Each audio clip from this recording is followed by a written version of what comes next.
Good evening, good evening. Yokoso, it's a great pleasure for me to welcome you at Outlook Japan. I'm the director of Dutch Culture, and we try to connect, to inspire, and to inform the culture sectors in the Netherlands and abroad on the importance of international cultural collaboration. That's not why we're here, but we really believe that international culture exchange and collaboration will enrich the world. So let's see. And I think also we celebrate the international relations between Japan and the Netherlands tonight. But also we will look at the shared challenges for the future. Maybe it's good to know who has visited Japan before. That's quite a lot. Maybe it's also, I just want to share my personal first visit to Japan, or the professional visit.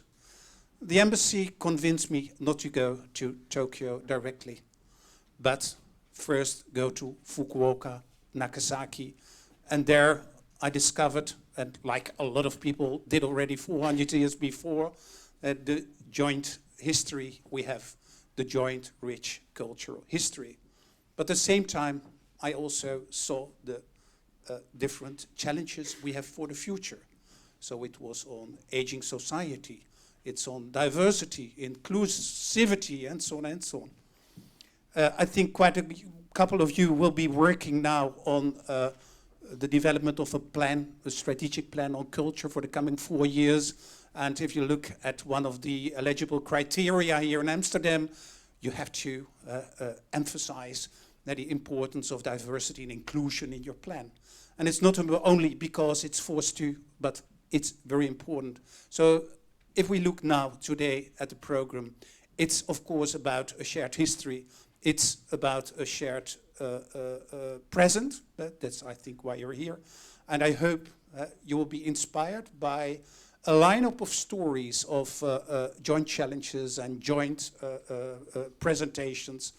And if you go out by the end of the evening, you, the one who have not visited Japan, that we convince you to visit Japan and at least to have some exchange of minds. I'm very happy to have you all here. The moderator will introduce all the guests from Japan and from the Netherlands. It's not only about culture, it's also on embracing other domains through the field of culture. So I'm very happy with Joep, with the keynote you will deliver to us. And now I think it's time to hand over to Mike, to the head of public diplomacy, culture and political affairs from 2015 till 2019. So that is this year. It's Ton van Zeeland. He will be representing tonight the Embassy of the Netherlands in Tokyo. So warm welcome, Ton. I'm happy you could make it. And I want to give the floor to you.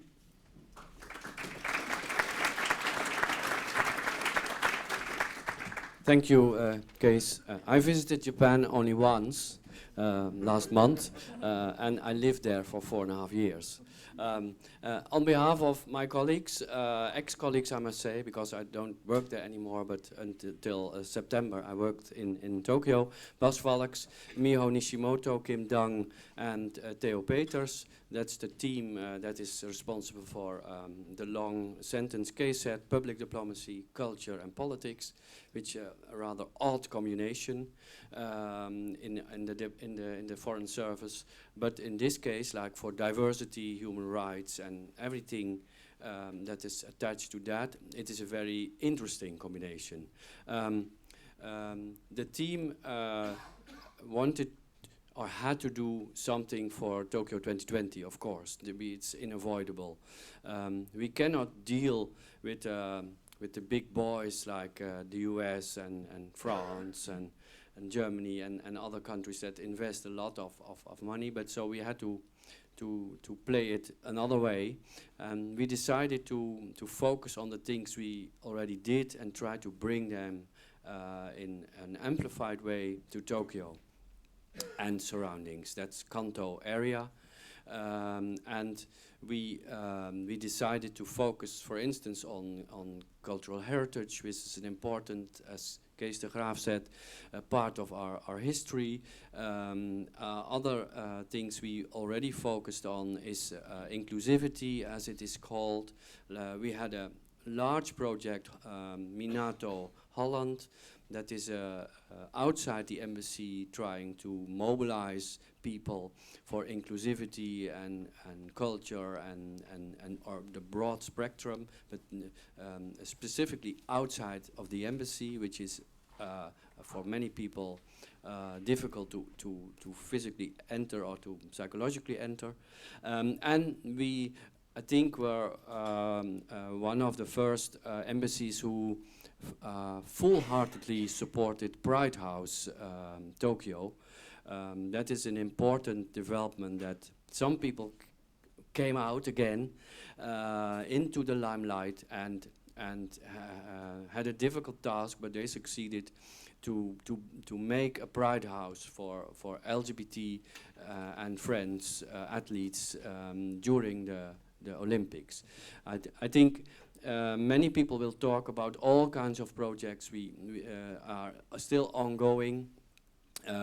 It is a broad spectrum.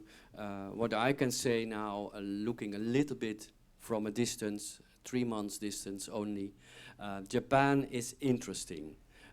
If you have good ideas, it's difficult to say, there is always a way to make your ideas come true. There are always good and clever counterparts there. Don't underestimate that.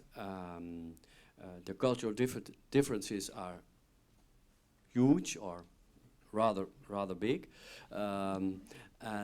If you overcome them, you can see we all have the same brains and the same drive. And Japan is a challenge. And I'm happy, as far as I could understand the civil servant language in the new cultural policy for the next years, Japan is again in the focus of the most important cultural countries.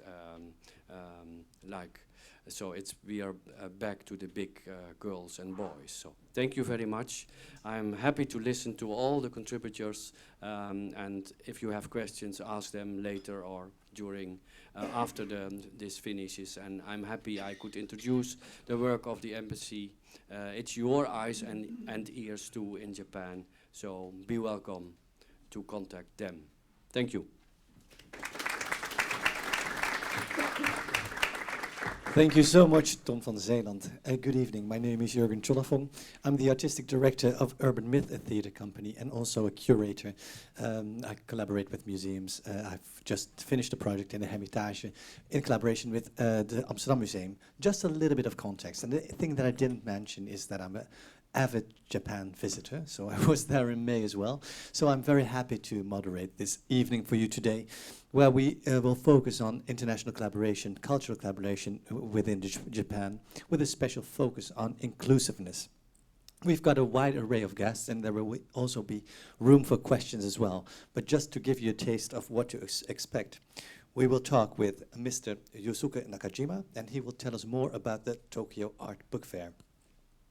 Mr. Olivier Fabre, who is an LGBTQ activist and a journalist, will tell us more about the Pride House in Tokyo.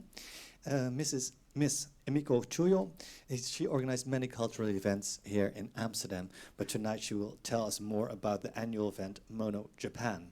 And Heidi Vogels is coordinator at DutchCulture Trans Artist, and tonight she will share her insights into the Artist in Residence network in Japan. That all will come later, but I would like to introduce our first guest and our keynote speaker to you as well. Joep van Lamveld is a Paralympic athlete and a project employee for the sports inclusion at the Dutch Olympic Committee, NOC-NSF. His main task is to advise sports clubs into becoming more inclusive, to be there for everyone. But besides his daily job, and that's good to know and a little bit scary as well, he is competing internationally in shooting sports. Please give a warm hand to Joep van Lamveld. Thank you.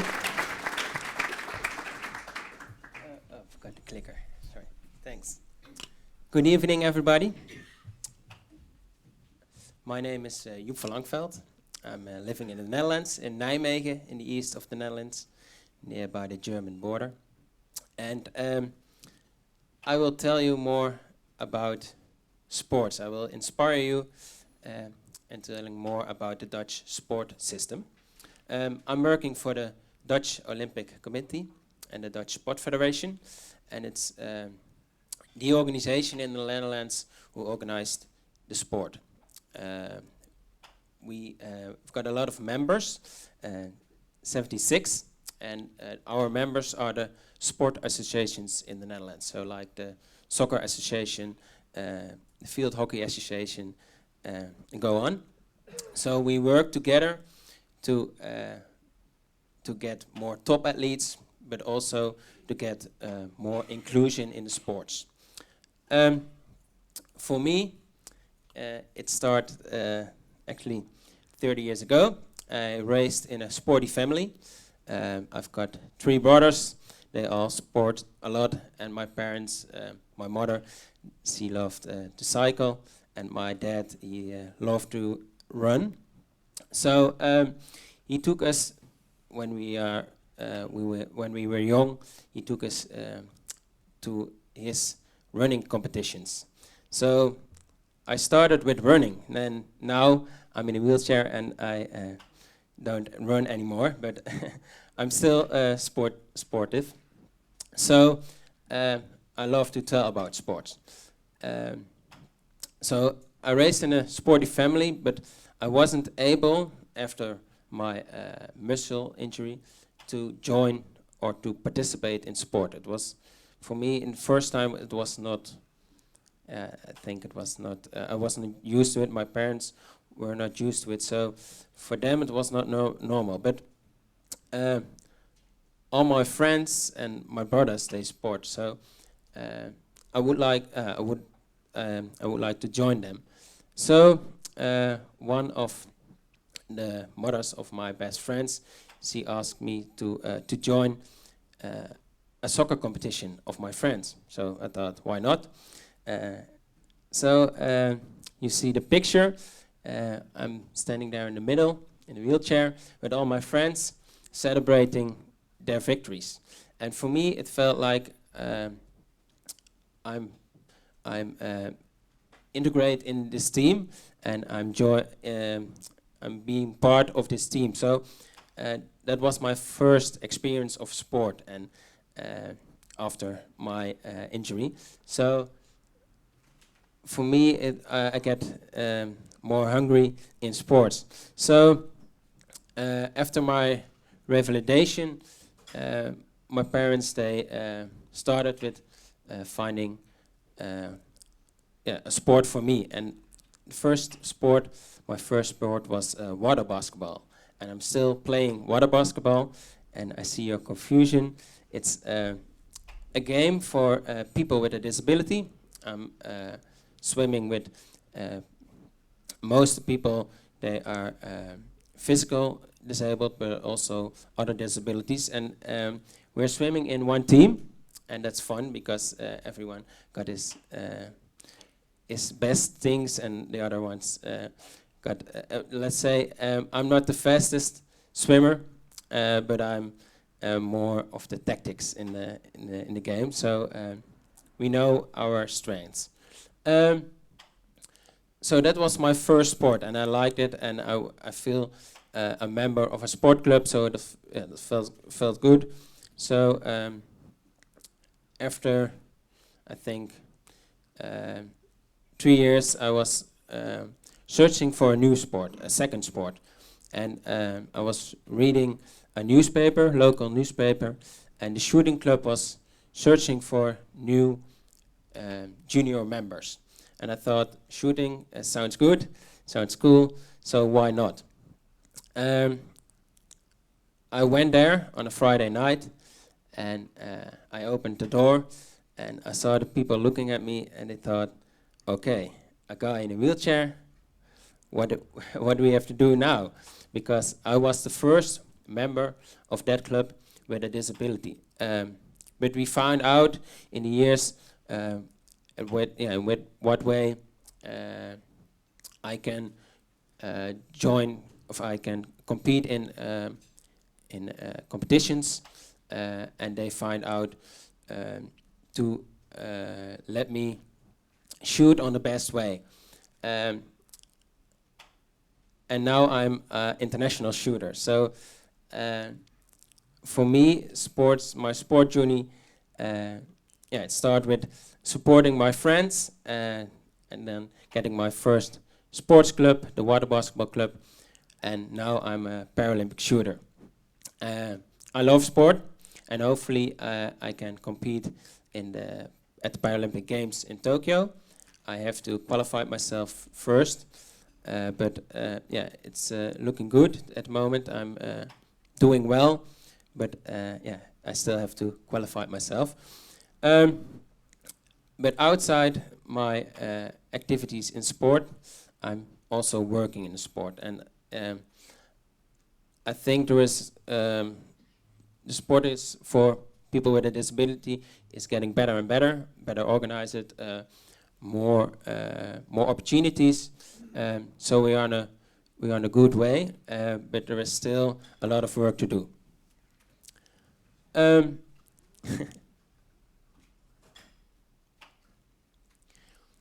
You see a photo of the Dutch winter athletes. They invited by the royal couple. In the middle, you see Maxima and Willem-Alexander. And they invited them because they won a lot of medals at the Olympic Games in Pyeongchang 2 years ago, 2018. And every time when the Olympic Games are finished, they will invite all the athletes who won medals. And I think this picture is a nice example for the inclusion of sports in the Netherlands.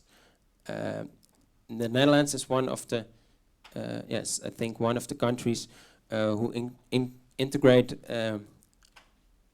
totally of all the able sports and disabled sports. So in other countries, most of the time you got different organizations who will organize the able sport and the disabled sport separate of each other.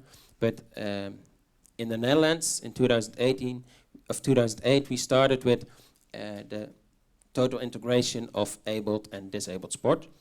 And I think this is a nice picture of how we see the inclusion of sports, because you see the Olympic athletes and the Paralympic athletes. I'm training at Papendal for shooting, and Papendal is the Dutch Olympic Training Center. It's in Arnhem, and they are training a lot of athletes over there, like the cyclists, the volleyball athletes, go on, the wheelchair basketball athletes, the shooters, a lot of athletes, and we all train together. So when I'm doing my physical training in the same area, the volleyball juniors are also training the physical program, and when I'm lifting 5 kilos, they are lifting 50 kilos. So, for example, but there is no difference. We have all one target to become the best sporter in the world, and we all know. Okay, I'm in a wheelchair, and the other people, they don't have a disability, but it's not weird to, if not strange, to train together. And I think Papendal is also a nice example for included sports, but also in the local cities, in the local villages, we are working on the full inclusion of sports. So we are helping the local governments, but also the sport associations to get more inclusion in the sport clubs, and to organize programs for trainers, for coaches, but also for the board of the sport club to get more integrated and more inclusion. And I think we are on a good way. Another part of inclusion is also, our goal is to make sports to make sports open for everybody. So people with a disability, the LGBT community, but also elderly people, everyone have to be needs to be able to sport. Every year the LGBT community is organizing the gay pride, the boat pride, and this year we were joined the pride with the sport boat. We organized that with a lot of sport associations, and here you see the boat of this year with a lot of orange and with a lot of different sport associations, a lot of top athletes, and it was one big party. And our goal is to, we do sport together. There's no difference between elderly people or the LGBT community or people with a disability. We do sports together, and I think this is a nice way to promote that. I will show you a short movie of the sport boat this year.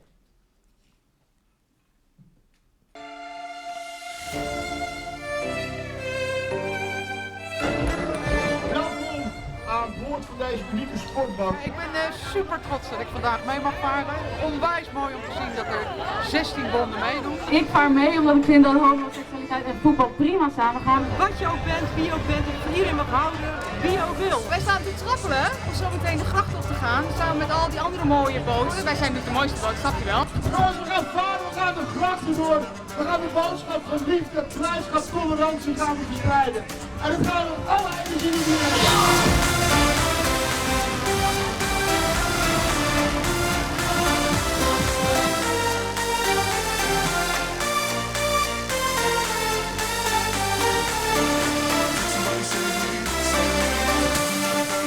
Als oudsport zeg ik, geef de toekomst, wat mijn dochter zegt, een kans. En we zijn allemaal één.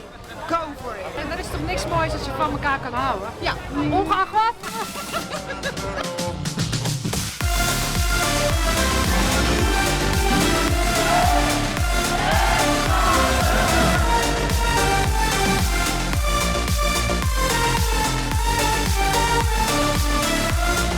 Een van de mooiste dagen van mijn leven. Die energie was waanzinnig.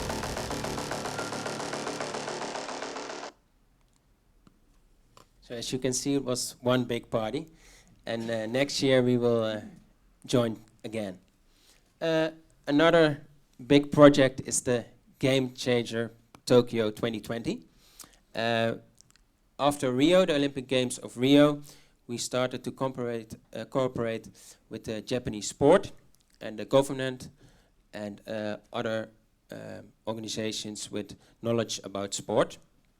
And maybe you know, in Tokyo and in Japan, it's still difficult to integrate people with a disability. And we think sports is one opportunity to get more integrated in the Japanese society. So twice a year we go there with Dutch experts and with Dutch athletes to visit Tokyo, but because the project is based in Tokyo, to share our knowledge, but also to inspire. So last time Rita, a former colleague, she went there with an athlete, and they visit schools, but they visit also projects in Japan or in Tokyo for disabled people to inspire the people with sports, but also to share the knowledge how to organize sports in a city as Tokyo.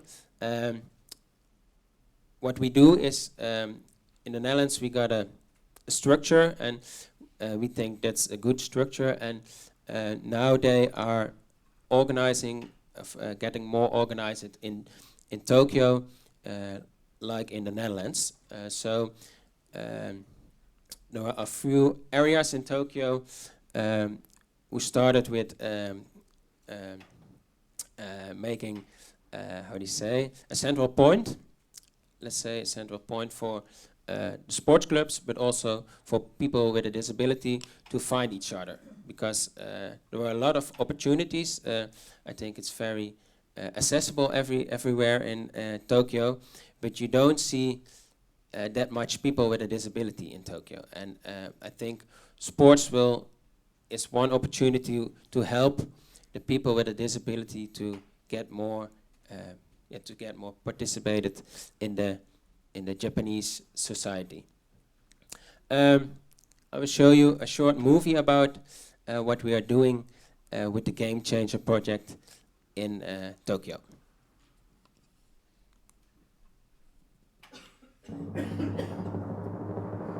ゲームチェンジャー、それは試合の流れを一気に変えてしまう選手のこと。そしてスポーツの世界だけでなく、世の中の仕組みやルールを変え、未来を切り開く力を持つ人のことを言う。さあ君もゲームチェンジャーにならないか。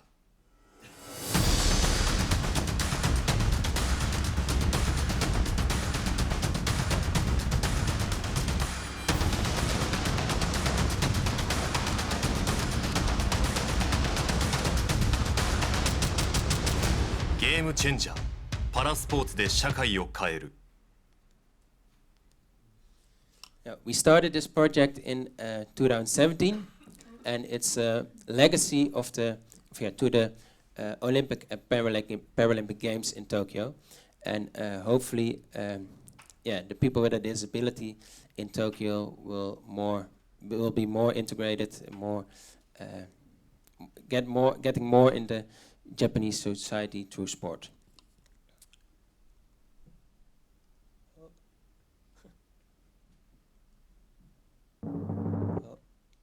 Yes, sorry. Thank you very much, and hopefully I inspired you by inclusion through sports. Thank you so much. Don't leave us yet, because my Japanese is quite good, but not as fluent as we saw on the screen. Game Changer, social change through para sports. Can you explain a little bit what the project exactly entails?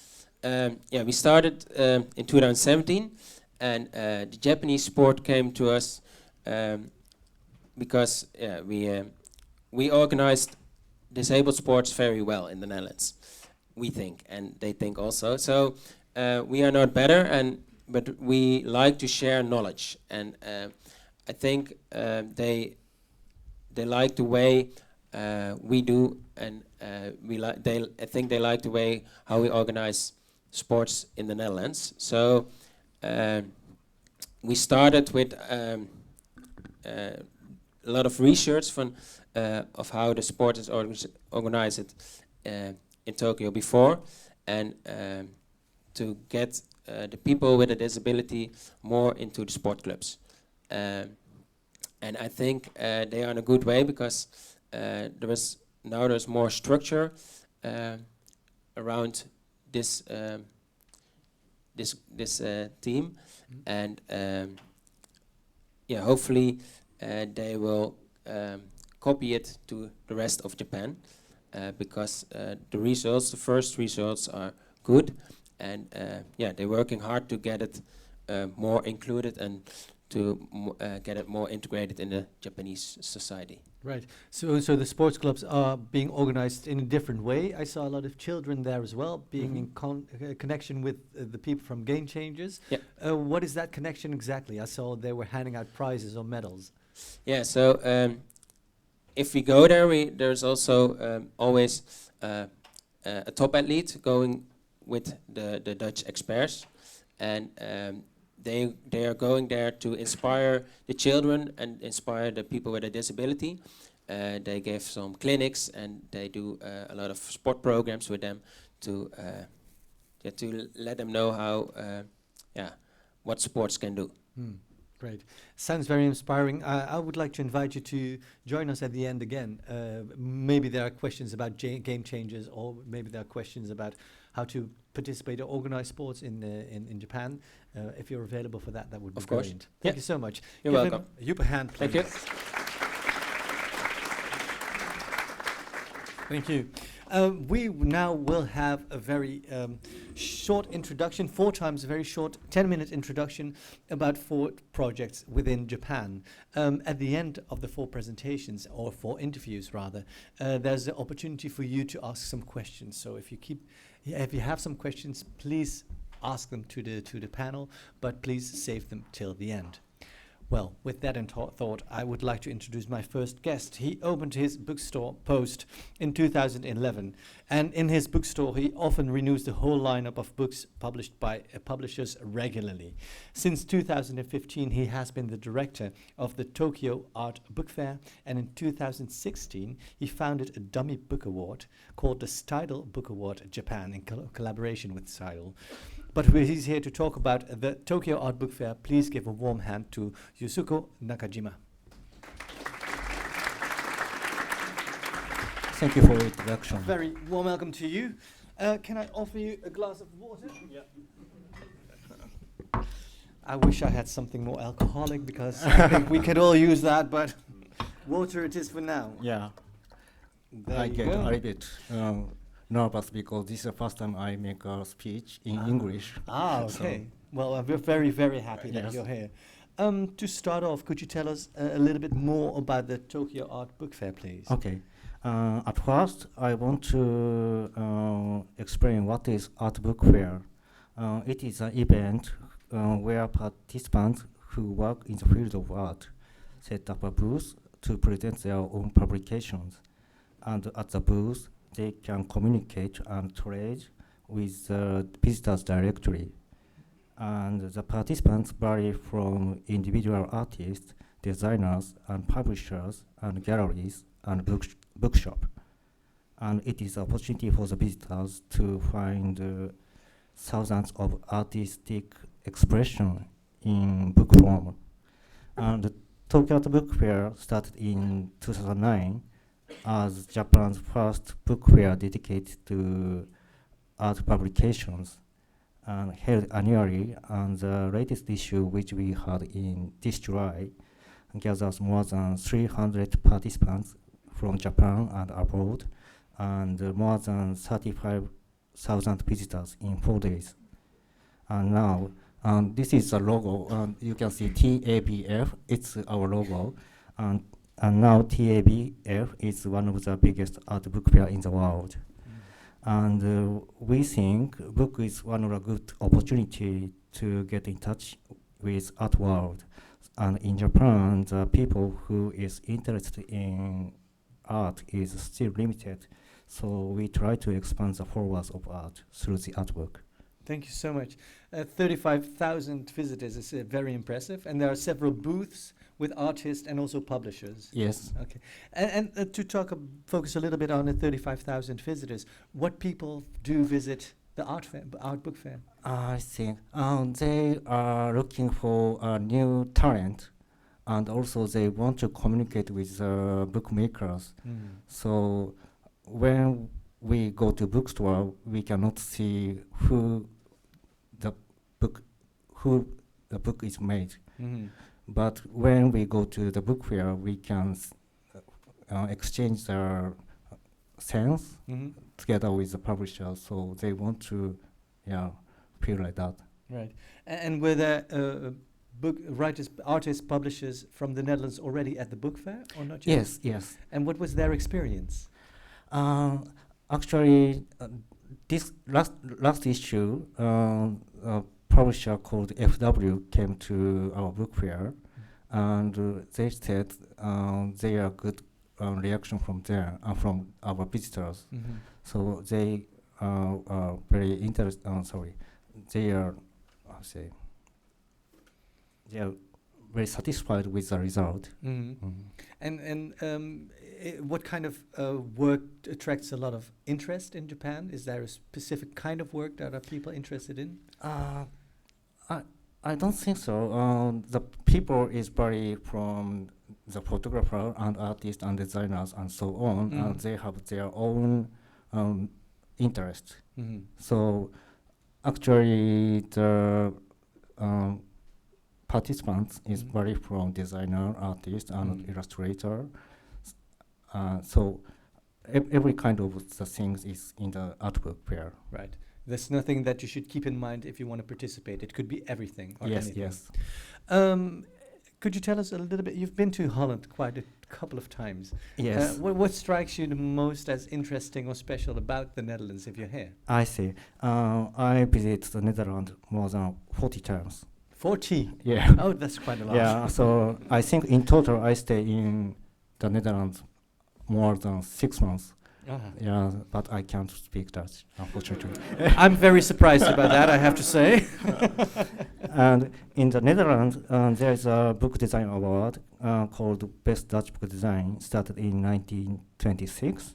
And in 1976, Other Books and So, which is the first artist bookshop in the world, opened. And there are many great designers, for example, Irma Boom, and good independent publishers like Roma Publications and FW. So I feel the Netherlands is one of the best country about artwork in the world. And compared to the other countries, I feel there are so many great publications in the Netherlands. And these publications work not as a simple media, but as an expression using form of book. And these books helps the understanding beyond the language. And when I met with Miss Linda van Dulsen, who is the famous designer in Holland, she said, even if a sheet of paper is two-dimensional, book has a three-dimensional experience. So the bookmaker need to conscious about it. And I think a lot of Dutch books has this function which Howard expressed. From reading a book, the reader understands the concept and information more than written in the book. And I am impressed these artworks which is created in the Netherlands.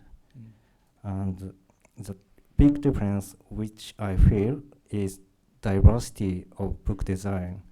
In Japan, there are particular distribution system which is different from other countries, and it limits the diversity of book design.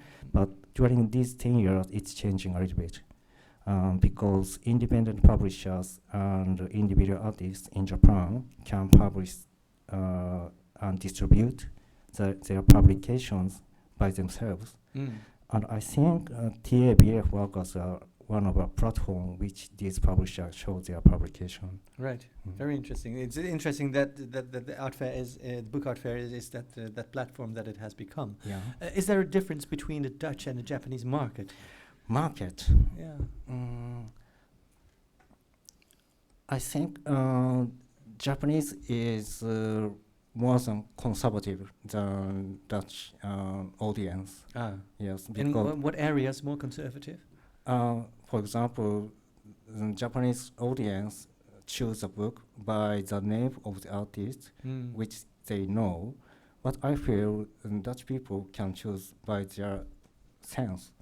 So it's, I think, a big difference. Yeah. So more risk taken here in discovering new artists in some cases. Yes. Okay, let's imagine I made this marvelous art book.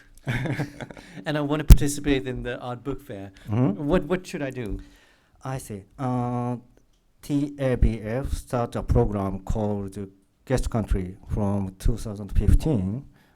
This program introduced their own publishing culture of each countries. And in 2020, we focus on the Netherlands. And if Dutch artists are interested in participating in TABF, at first step, please apply from TABF website. And the application starts from next spring. And at this moment, we cannot promise the detail, but we offer good treatment to the participants from guest country.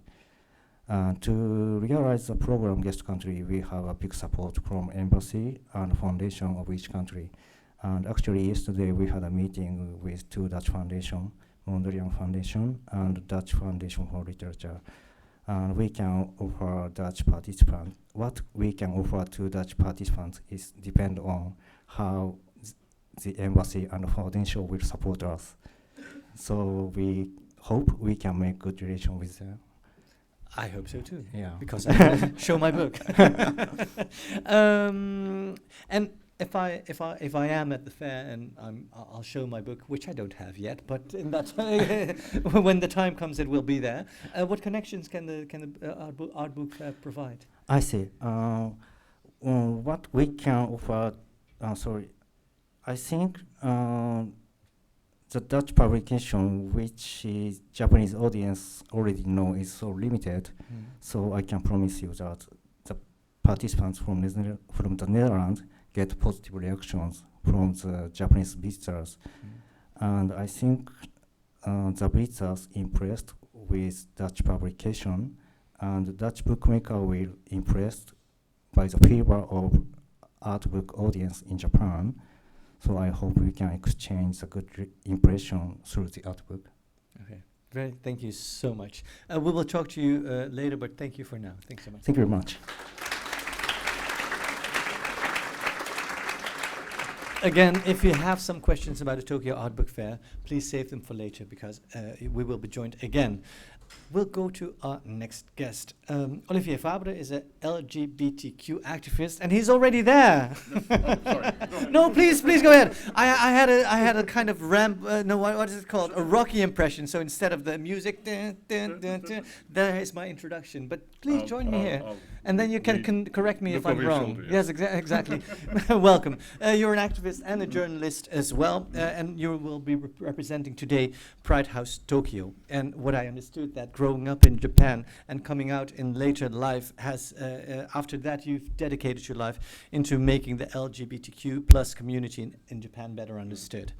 And Pride House Tokyo was invited by the city of Amsterdam to participate as well in the Canal Parade, where we saw the sports boat as well, but you were there with Pride House as well. Did you have your own boat? That's what I wondered. We did. We were one of the two guest boats, actually it's the next slide, but two guest boats that were invited by the city of Amsterdam to participate from overseas.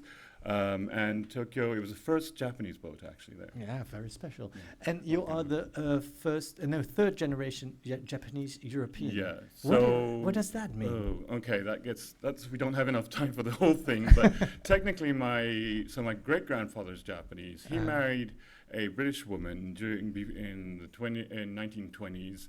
My grandmother then married a Frenchman during the war.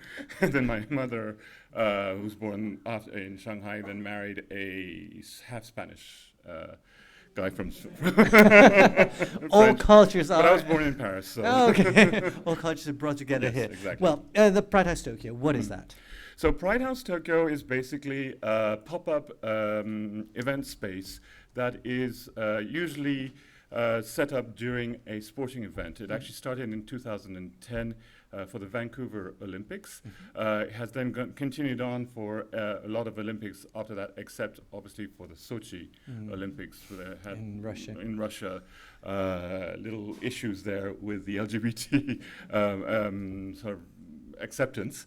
And in Tokyo, we actually started one up this year for the Rugby World Cup, and we'll be doing another one for the Olympics as well. Great. Talking about acceptance of LGBTQ people in Japan, there is a vibrant gay nightlife in Tokyo and Indeed. Osaka as well. So can you conclude based on that LGBTQ people are quite well accepted within Japanese society?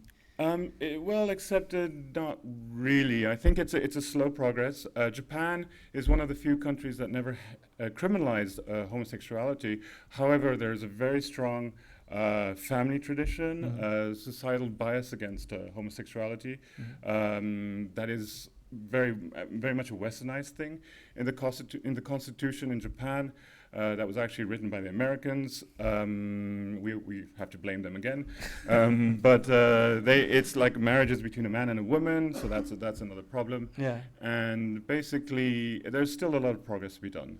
Right. And what are the things that need to be addressed in Japan during in regard to that cause? What needs to be addressed? How can it be more accepted? Well, right now, basically, Tokyo 2020 is actually a really big opportunity for us because the Olympic Charter itself bans discrimination by gender, religion, and sexual orientation, and has more or less forced the Tokyo metropolitan government to add an anti-discrimination law for the LGBT community, which is one of the first in Japan. It wasn't there before. It wasn't there before. Was there no. a need for that? There was a need for that in order for Tokyo to host the Olympics. No, but if you look at society, was there a need in society as well? Yes, it's sometimes very hard to rent an apartment if you're in a relationship with a same-sex partner.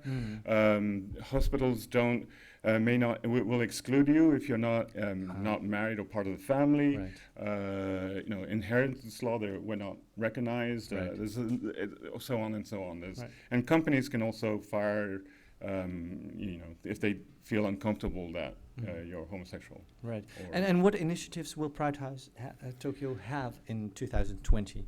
So 2020, we're actually going to be starting in April this year, quite early, and go on through the Olympics.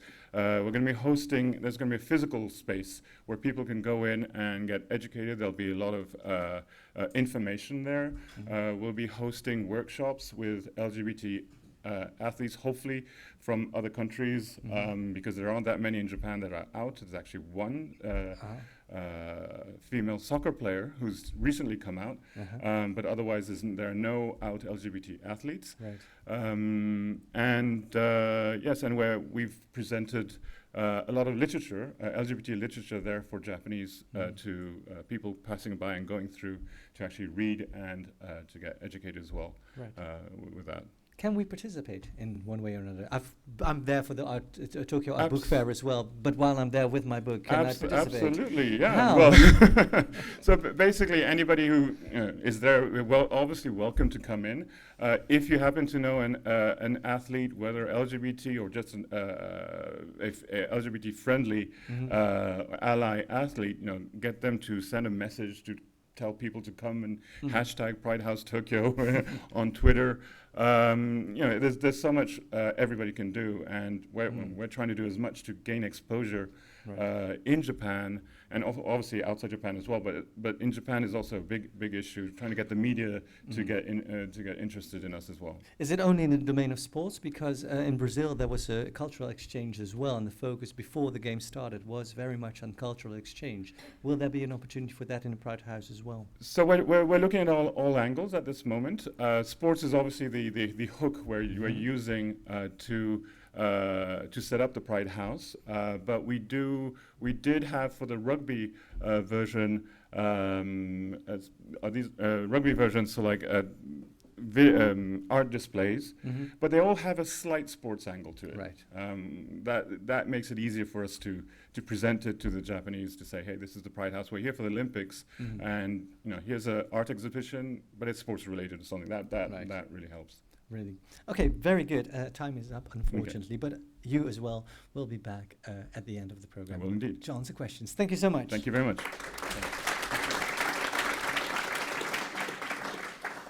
Our next guest, Ms. Emiko Chuyo, has initiated a lot of projects here in Amsterdam already. The annual event Mono Japan started in 2016, and they introduced a variety of Japanese arts and crafts and design products with the people who create them, and the stories that they have are shared as well. Well, to tell us a little bit more about that, please give a warm hand to Ms. Emiko Chuyo. Welcome. Thank you. Can I offer you some water? Yeah, please. I have to. Yeah. Good evening. Well, you started already. Can I ask you questions, or do you have a presentation for me? Now, Mono Japan has become a very popular event here in Amsterdam, and it's been happening for 4 years now. Could you introduce some of us who don't know what Mono Japan is? Tell us a little bit of what it is. Yes. I don't know how many people have you ever came to our event, Mono Japan? Ah, nice, thank you. Yeah, we started in 2016 in Lloyd Hotel. We introduced Japanese craft and design products and to Netherlands, also to invite European people. The Mono Japan consists of three different type of focuses. One is business fair, so it's same as art book fair. The size is completely different, but yeah, we invited Japanese makers or producers, designers who want to have a business with European distributor or buyers. So we invite also these European buyers as well. And the second is market. So normally those kind of business fairs in Europe, it's just B2B, between B2B, but we organize Japanese makers to also sell at the booth, so normal people can buy products. And the third focus is to organize a cultural event besides. Because we cannot be so big. We cannot be like Maison Objet or Milan Salone. We only showing the Japanese products in Amsterdam. So we thought telling the cultural background of Japanese crafts very important. So we organize a lecture and workshops and exhibitions. Right. So yeah, this is our event. It turned out to be a great platform with all the different kinds of events that are happening. Yeah. Is there a good understanding about Japan in the Netherlands? Because oftentimes it's very, seen as very exotic and very, the traditional idea people have of Japan is still there. Yeah. How do you see the perception of people here of Japan? Is that realistic? In a way, yes, but for the product-wise, it wasn't. Yeah, when I was when I didn't start Mono Japan, the only Japanese product we can buy here in Netherlands was quite limited, and I was wondering the gap. Such a gap. When I go to Japan, I can see a lot of beautiful things, but here not. So I was just wondering. Then in the Maison Objet, it's such a big international fair. There are lots of beautiful Japanese products are introduced, but not in here. In our market, we didn't have those, and I was a little bit stupid or too spontaneous to thought maybe we can organize something. And then I started to make a research of Japanese makers, what if they are interested to come here to present their product or not. So eventually, we could manage to organize. So now, I think people are getting more and more seeing beautiful products. And more informed about the stories behind them. Yeah, so the gap is becoming a little bit smaller, I guess. Thanks to Mono Japan. Since this year, you further initiated the Mono Japan Artist in Residence program. Yeah. Could you tell us a little bit more about that, please? Yes. So we started 2016. And every year we organize the Mono Japan, and we thought about, maybe we are in a quite unique position that, we getting quite a lot of knowledge about the Japanese crafts areas. Sorry, I didn't. And then having quite a lot of networks. Then also the Dutch creators. They are more and more interested in Japanese crafts technique and also the background stories. So I thought, why don't we just organize this residence program and we started asking Japanese makers if they are interested or not, and quite many are interested, and we got 3 local partners. And then we applied subsidy, and we got support from the stimulating funds, also from Dutch embassy in Tokyo, so we could organize this. Yeah. And where are the artists in residence based? Because it's important not to have all artists in residence in the in the familiar cities, but outside. Because we are not residents. We organize in between Dutch creators and the Japanese makers. So we selected quite exotic areas, and the 3 areas we choose. One was North Aizu, they are specialized for Japanese lacquerware, and one is Kyoto, but Kyoto is popular, but we selected the maker for Shinto priest uniform. And the Shimane is not really known, not so popular for tourists. But they have a traditional paper maker who create the paper from zero, all by their hands. And so... And is there exchange happening? I can imagine that the artists in residence in Japan learn a lot, but is there also an exchange from local people there to learn from the crafts of the artists in residence? The local people, Japanese people. I must say, this artist in residence was quite succeeded, and we also got quite a lot of application because the non-Japanese people appreciate Japanese craft more than maybe Japanese people.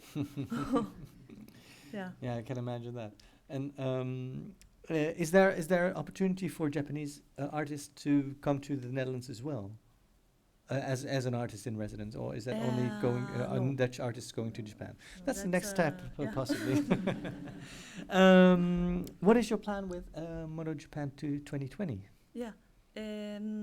We are working on it, but normally we organize Mono Japan always in February, but next year not. Next year we organize Mono Japan in the end of August. And the location will be also different at the NDSM Rose. It's we're gonna move to North, and quite excited about it. It's a very big but quite industrial location, and the period is also different. And lots of Japanese makers, they are really happy about it because they didn't like coming to Netherlands in the winter time. So August is just like winter, only a little bit wetter. But you work a lot between in the Netherlands and in Japan. What do you encounter as a challenge? The challenges for Mono Japan is always, every year challenge. We are not big as Tokyo Art Book Fair, so we are small, and our participant is just like 30, 40. So to finalize, for the finance is quite difficult. And so every year I go to Japan and looking for nice new makers or designers. So that's also costing a lot of time and effort. But are there any cultural differences as well that we should take in account? Before organizing, for instance, for the difficulty or challenges, for me, I'm Japanese people living in the Netherlands. So as an organizer, as a director of such an event, I'm more limited than the Dutch people. Maybe I can reach lots of informations and networks and that kind of thing. Taking much longer time than Dutch people. So that's always a challenge. Why is that? Because of the language, because of the culture, because of the mentality a little bit, difference. Mentality is quite different. Yeah. And for the artists that go to Japan, what are the things they should take in account or should realize before they go as an artist in residence to one of the places? Yeah, maybe I want to add a little bit more about our artist in residence program, because we are not the residence itself, we are in between coordinating this residence program. So the Japanese partners, they don't know about Dutch people. We know, but they don't know. So it's a first experience. And Dutch people, they are also first time. So we had to ask some Dutch designer to be as a jury selecting the Dutch designers together with us. So what we cared a lot about, the designer was also about, personality. Mm-hmm. Yeah, they should have quite openness and respect to Japanese, craftsmanship. Otherwise, it will just be so difficult. Yeah. So for the Dutch designers or artists who are going to Japan, I think this should be a little bit considered. The manners are quite different, and you should be just open to. And the language that's quite difficult as well. Does everybody speak English, for No, example? no. So that's a challenge too. Yeah. So we asked our local Japanese partners to find a good translator. So they should be always available for Dutch creators. Right. Yeah, that's really important. Well, I've been to the book fair and I've helped out at the Tokyo Pride House, and now I want to apply for the artist in residence. How do I do that? Yes, we did that last year, but we are not officially announcing the open call yet. Oh, sorry. Yeah, to continue artist in residence program is one of our challenges as well. We have to find a way to be self-funding and to be sustainable, and that's still ongoing challenge. And then we'll keep the Mono Japan in our how do you say that in English? My God, there's a blackout. And we'll keep chat in when you publish that. Thank you for now, but you also will return later. Thank you so much.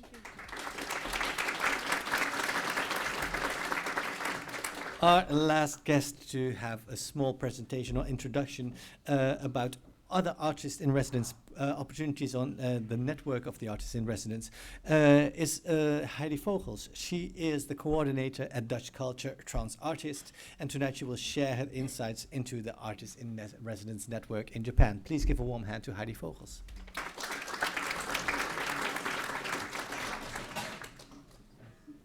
Welcome. Thank you, Will. The Artist in Residency program.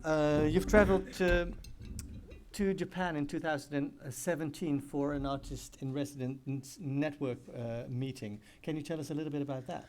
Yeah, I was invited for a symposium at Kamiyama Residency, which is in the Kansai region, and this was a symposium to introduce the residency as a model to other Japanese partners or organizations in Japan. And we took that as a starting point to also visit different regions in Japan, to visit different residency programs. Yeah. And there's a focus as well, or it's very interesting to have it, again, not in the big cities that we know, but in rural areas and in special occasions in the rural areas, right? Yeah, exactly. Kamiyama is a good example for that. Actually, it's a role model residency because it's a small village between the mountains and the rice fields. And excuse me, something on my voice. So 20 years ago, it was instigated by the prefecture with the idea to revitalize the area through creativity and international exchange. So the residency was really employed as a tool to make that happen. And they were quite successful, actually, also in that respect. Yeah. And the residency works with local communities, but also in a mental hospital?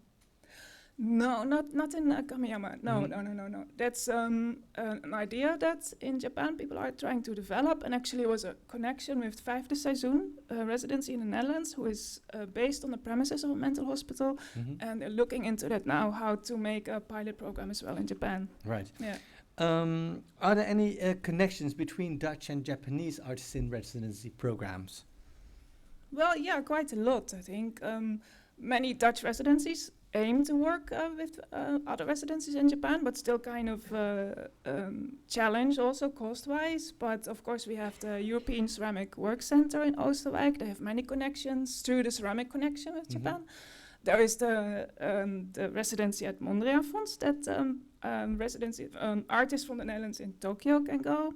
And there was, for example, last October, 1646 from The Hague was visiting Tokyo to make new connections. So that's a lot going on, I think. Yeah. And what the the image is for people who are not participating in an artist in residence program, it's just a nice extended holiday. But is there anything that an artist in Japan can actually contribute to the local environment? Excuse me, what do you mean with long extended holiday? I'm looking for that's a stereotypical idea. If you talk about the artist in residence programs, but it's also to the residency programs, and that's quite important as well to share. Is also aimed to have this exchange or to contribute to your local environment, isn't it? Yeah, exactly. Well. Still a bit like the long extended holiday. I think a residency is never a holiday. It's really work. It's like an encounter with a new place, and always people get a bit lost in especially cultural encounters, which I think is part of the process, which is what being an artist also is about, I think. So really we have to go away from this holiday idea. But I think the residencies in Japan, all of them, they have almost like an intrinsic quality that they always tune into the local community, and that the position of the artist in society has this function also in their eyes, or this is how it is perceived, a lot more than in the Dutch context, I think. And this is for Dutch artists something to take into account, but also a really great opportunity to work with. Yeah. And is there anything that specifically a Japanese context can add to the program? In what way do you mean? Why should it be in Japan, and why is it different from a residency program in Italy or in America or somewhere else? Yeah, this is about cultural exchange, I think, right? So you have, based on different cultures, a different conversation with each other. So it depends also, what is the focus in your artistic practice? How can you find a good match? Which kind of residency program will be useful for you and will be helpful to make your next step, but also to create an interesting component that you're looking for, I think. Yeah, and especially this community thing is interesting. Okay, I'm very interested. I realize it's not a holiday, and I want to apply. What do you at large advise me in order to apply for an artist in residence program in Japan? It depends what you're looking for. There are so many of them. Yeah, you have to be more. You help me out. You have to be more specific. I can be more specific, but there are a lot of people here that need information. We cannot focus on all individual needs. So, what in general can you advise people who are interested in an artist in residency program in Japan? Is there anything that you should take into account without being too specific? Yeah, there's so many things. I don't know where to start. I'm also curious, how many artists are here present? Wow, quite a lot. Quite a lot. And everybody's looking for residencies in Japan also, I imagine, yes? People also who did residencies in Japan? Oh, right. Maybe we can ask an artist, right? No. Let's just change it. Let's turning it around. This is not your job. This is my job. Oh, sorry. I mean, you're a specialist in that sense, and I'm seriously very interested in what experiences the artists here have. But from your perspective, because you've seen them all, the people here experience one residency. You've seen them all. You can compare. What is there a common denominator or a common threat that you can focus on? Well, I think the hospitality is amazing, which kind of works for you as the team of a residency organization. They really give you a boost in your production because they're so helpful usually. And also, I think, for example, this slide. This is an example of how the community interferes with what's happening with your project or with a programmer who tries to make something happen on this square inside of the Kyoto Art Center. this was a collaboration with the Villa Kuyoyama in Kyoto, and they wanted to make an art installation on a square, but they had to first, before they started doing this, go in dialogue with the neighborhood people because they use the square, the elderly and the children. And it was really a long trajectory before they agreed to make an architectural installation where everybody could make use from.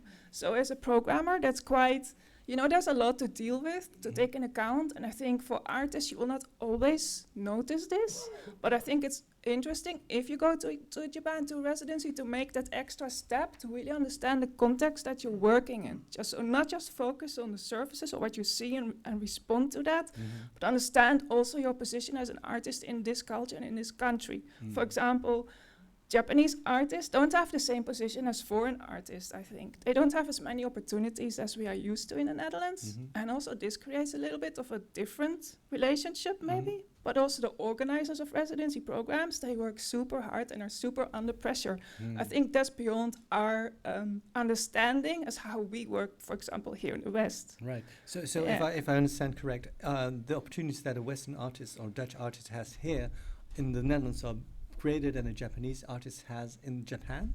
Or is it just the other way around, that a Dutch artist in Japan has more opportunities? No, I think the Dutch artist in Japan has more opportunities. Right. Yeah. Okay. Thank you so much. You're welcome. Please stay with me, okay. because now I'd like to invite the other guests as well in order to respond to the questions that probably are from the audience. So could I invite Mr. Yosuke Nakajima, Olivier Fabre, and Emiko Chuyo here on stage again.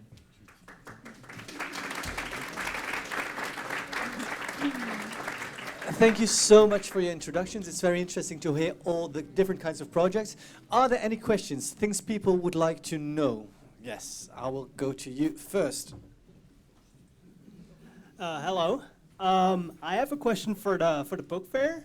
Are Dutch amateur artists also able to participate? Amateur artists? Of course, yeah. So we don't care if he's professional or amateur. We just want to show the new talent, so you can fly. Another question as well. And let's say you are an amateur, but you have no book. Would you be able to still apply if you have a zine or a portfolio? Yes, actually we have a section which focus on zine. So we need to printed matter, but we don't care what kind of thing it is. Are you possibly this hypothetical amateur artist? Yeah. Okay, just to make things clear. Any other questions? Nobody? Anybody? Yeah, that side. Yeah, my question is probably a general one for all of you. I'm a Dutch jazz artist, and of my 4 records, one of them was released on a Japanese label as well. But my experience was with the communication, that it was us as a Dutch, we are really direct and we like fast, short lines, and the communication was really slow and indirect. Is there something that I could do from my part to improve that? That's a very direct question. Let us see how do we go about it. It's about culture difference, I believe. Olivier. You need a lot of patience, basically. A lot of the communication is actually unsaid as well. So there's a lot of cultural context which you need to grasp, which can be very difficult. Maybe if you have a Japanese friend or somebody who can be a go-between, that can help as well. Somebody who understands both cultures. That's usually very helpful. So not only a language translator, but also cultural translator as well. Right. Does that help? Yeah. So, but is there something that you really shouldn't do in communication? Are there some like booby traps? I don't think so. I mean, I think as a non-Japanese individual, even for myself, even though I've been brought up in Japan, I still, and I do have a lot of I've got Japanese Japanese background, because I don't look Japanese, I get away with a lot of things, even if I am a bit rude or brusque. You know, it's like, oh, he's a foreigner. It's okay, and they're very accepting of that. Thank you so much. There was another question here, I believe. No. Anybody else here? Yeah. I understood it's a question about the book fair. That you would like to invite the Netherlands as a guest country, as a honorary guest country. And you maybe will cooperate with the Dutch Literature Foundation. Does this mean that you will also present Dutch literature? So Dutch novels, poetry in Japanese translation? I see. Basically, the art book fair focused on visual book, but sometimes the publication is a combination of text and picture. So if the book is include some visual expression, so you can participate in the book fair. And also, so I want to introduce my colleague. Maybe he can answer better. So what's the balance? What balance is that between written text and visual aspects of the book? Hi. Let me think more. What's the question? Is it possible to present also literature and poetry? There has to be a visual element there, but I can imagine that language is still a challenge as well. If it's only in Dutch, can you participate in the Japanese art book fair?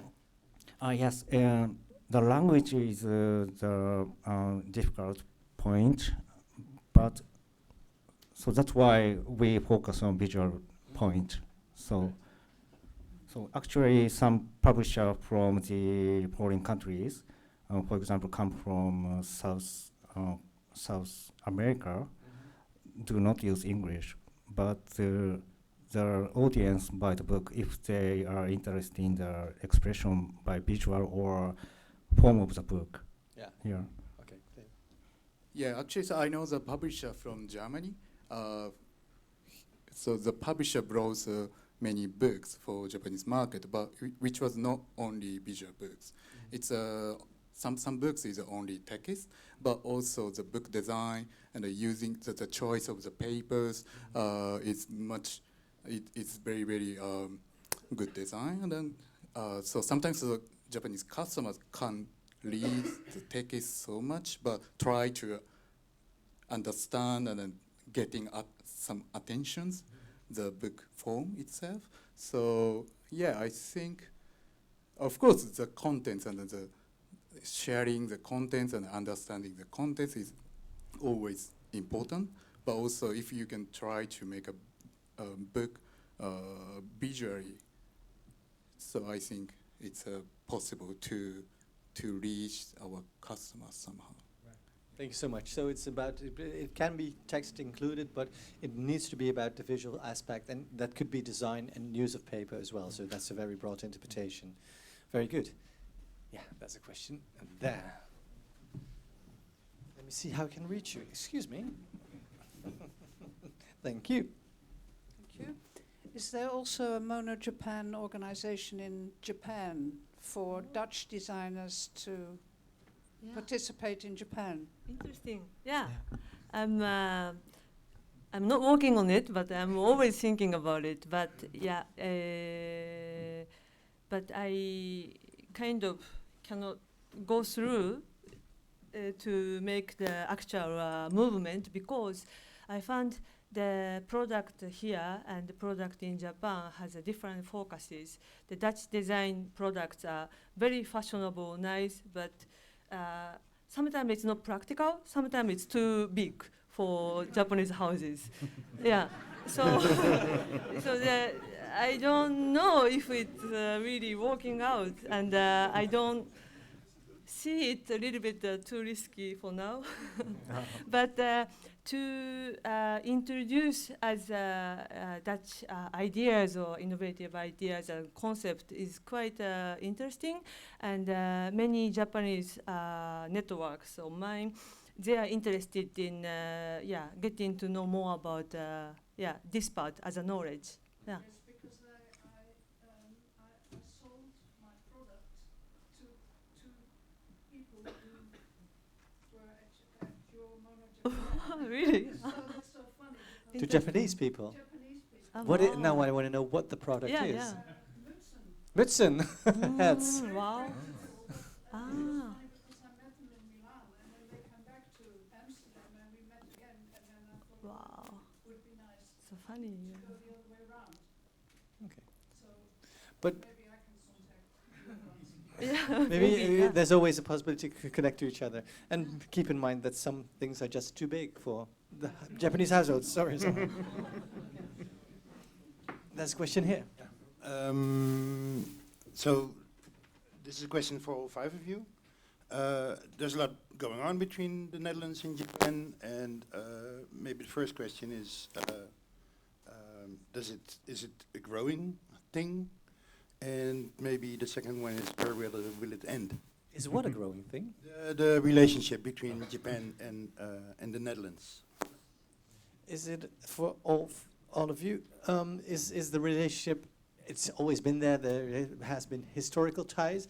Is the relationship, the interest from the Dutch in Japan or from Japanese people in Holland, is that growing, or is it an incident? A very good question. So I think it always has been there, and it always will be there. But it's also good to acknowledge that because of the Olympic Games, it has gotten a great impulse, financial impulse, from the Japanese government as well as from the Dutch government, right? So that helps. And I think on the LGBTQ front, Holland has always been so much ahead of so many other countries as well, that it's always, and at the forefront of the movement, that they've always got something to contribute. And I think with at least the Japanese LGBTQ community is extremely interested in Holland. Right.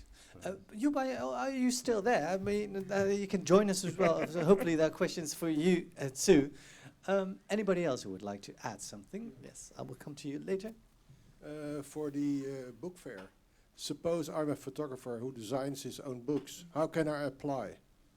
How? Sorry? Yes, how can you? You told us a little bit about that, right? Basically, we start the application on the website, and the application open in next spring, maybe March or April. So please check our website at first. Yeah. So it's initially through the website, and after the website, is there a conversation? How does that continue, or is it only web-based? Only web-based. Okay, thank you. And there was a question there. I have a small question. What I hear over here is mostly based on things organized by the government, but what I miss is the Japanese companies. As an artist, I worked with Japanese companies, and there were a lot of possibilities over there, big possibilities. There's nothing what I hear over here in this place. What companies did you work with? Companies like Nissan, for example, Honda. What kind of work did you make? Installations. The combination with the companies and artists, what are the possibilities there? Maybe maybe only me, the Mono Japan is working with Japanese companies, but compared to the companies you mentioned, our companies in Japan are much smaller scale. But the companies, Japanese companies here in Netherlands, like Asahi Beer and Mitsubishi, that we are working. But from my experience, those companies are not really active for supporting cultural activities. So And not even in artist in residence places? Not maybe a few, but not too many. I've seen also residencies, of course, organized by artists themselves. Artists run initiatives, there are some of them, but there's like really little support in Japan for art spaces in general, I think, and for artists in general. But company-based residencies, a few, I guess, but I'm not really, they're not on my radar too much, but maybe you can tell me more. Very good. Dutch are more eager than Japanese. Dutch are To more eager. support arts, yes, I think, maybe in society. And maybe there's a different relationship between art and society. But yeah? about an exchange, are there any Japanese artists interested in Holland? Is there an interest in Holland? Absolutely, yeah, totally. Okay, and where can we see? We can see that at Mono Japan, of course. Are there more places that we can experience that? The Shima residency in Amsterdam, especially for Japanese artists. Yeah, there was someone waving. Someone waving, but they're not waving now. Sorry, you what? You were waving. Why?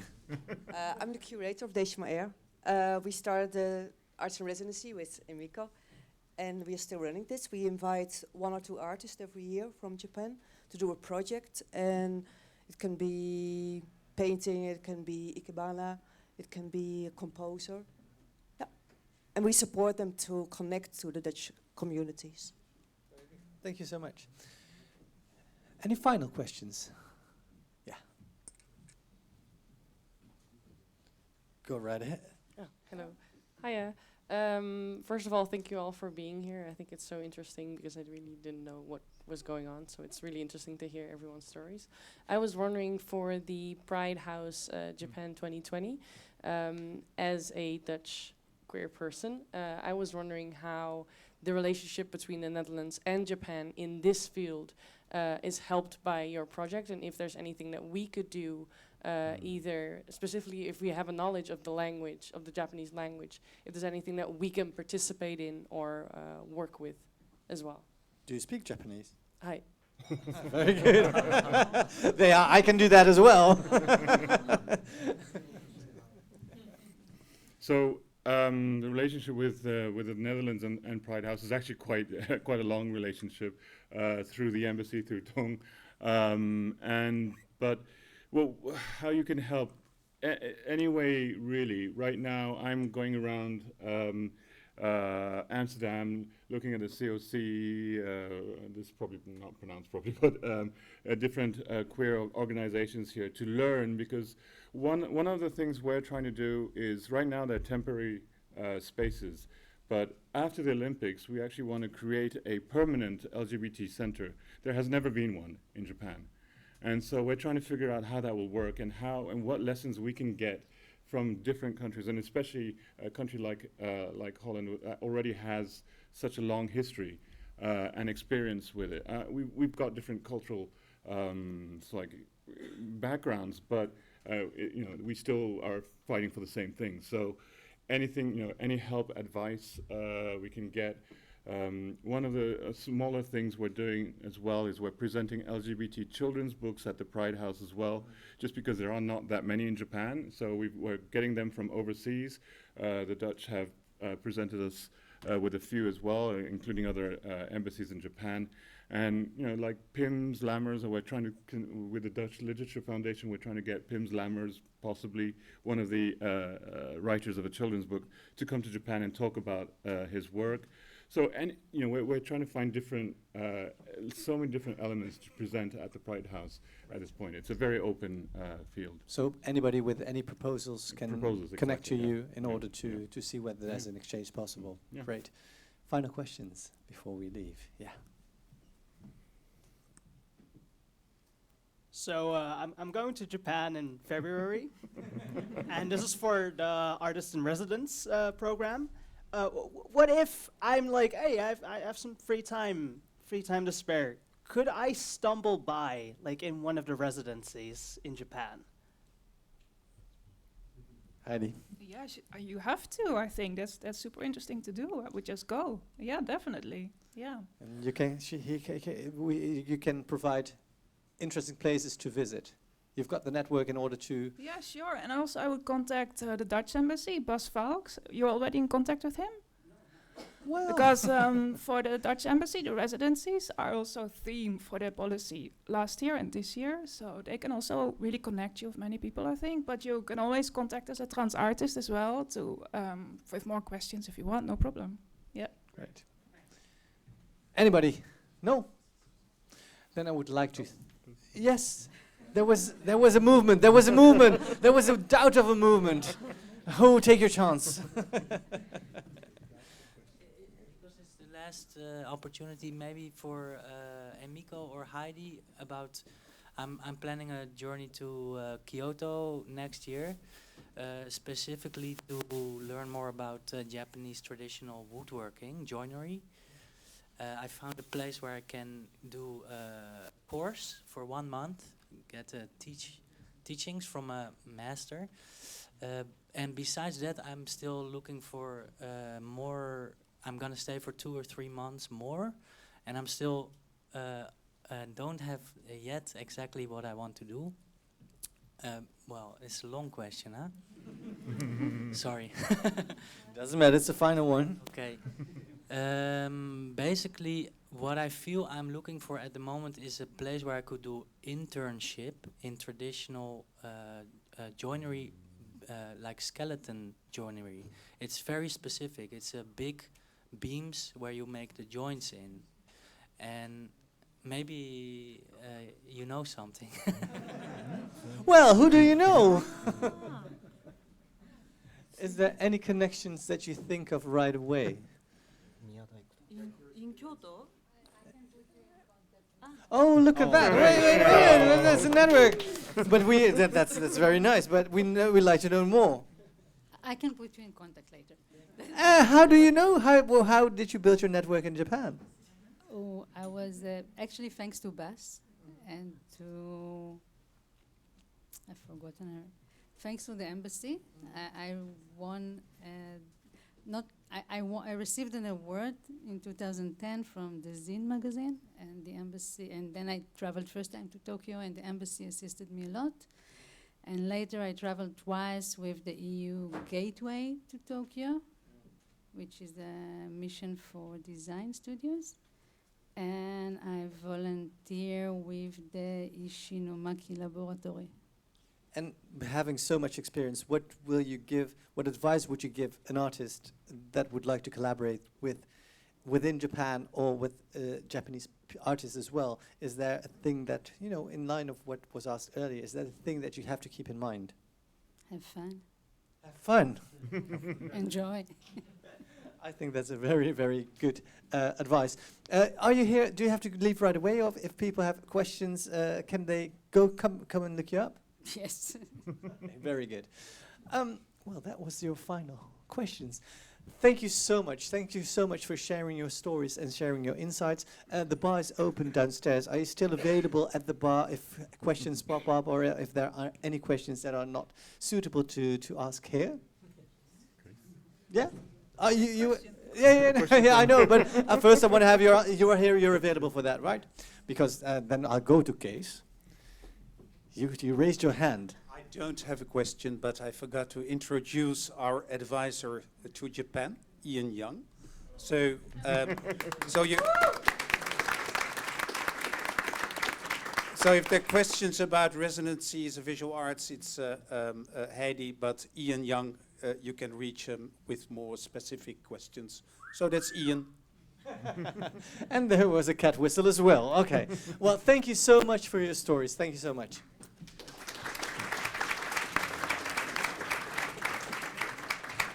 This was our Japanese program for Now Outlook 2020. I hope you enjoy the program, and if you would like to have more information, please make sure you connect Dutch Culture. Hope to see you next time. Thank you so much.